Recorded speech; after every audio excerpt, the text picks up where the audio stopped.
Ginisang munggo.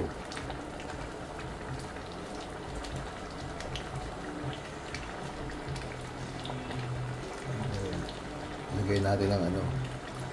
Lagay natin ang yan, bulaklak. Dami. Bulaklak ng kalabasa. Ano?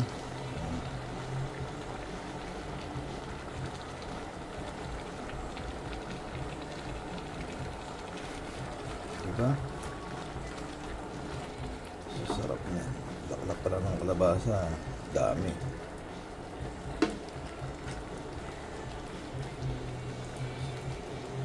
Sarap niyan, guys. Isawang mo na rin yung dahon malunggay. Ayun, oh. Ayun, oh. Sariwang sariwa.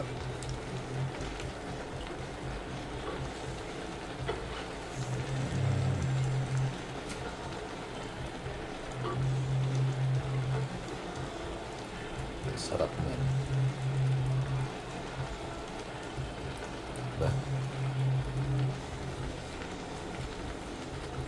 Kaya maluluto yan. Tapos na ilagay mo na yan. Siyempre ilagay mo ginawa mong chicharon. Ayan, oh. Sarap na chicharon. May chicharon na. Hindi lang yan. Ibuhos mo na rin isang platong chicharon dyan. Kapag hindi pa sumarap yan, ewan ko lang. Ayun, oh.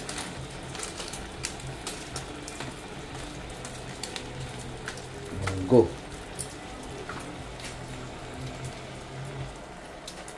Sarap na munggo niyan.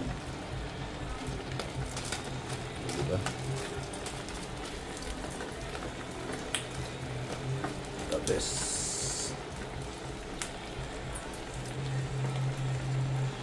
Saluhin mo. Grabe naman, sarap.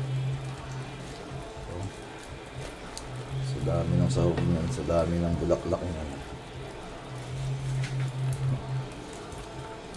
Mapapakain ka talaga yun, mapapa-extra rice ka dyan. Grabe. Sarap niyan. Ayun, oh. Bulaklak, oh. Medyo malikot lang yung kamay natin. At siyempre hawak natin isang telepono ay isang kamay yun. Na yung munggo natin.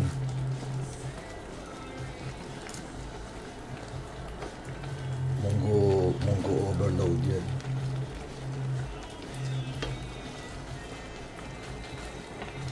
Grabe sarap yan, guys.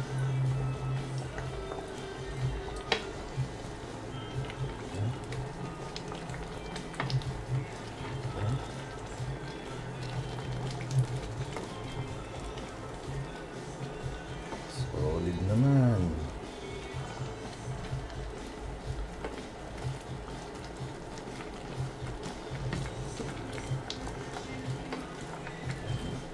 Yan ang ginisang munggo na may bulaklak ng kalabasa at dahon ng malunggay. With chicharon yan na homemade.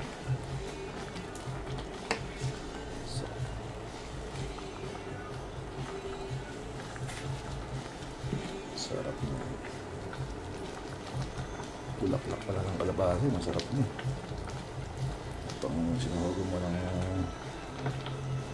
medyo tumapon pa, huwag kang tatapon. Yun, no?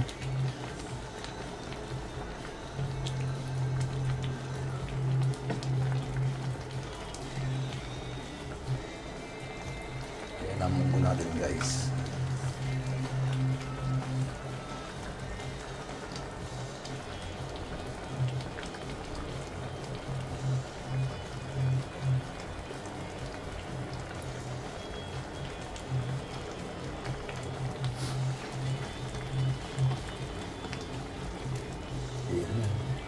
Ito na.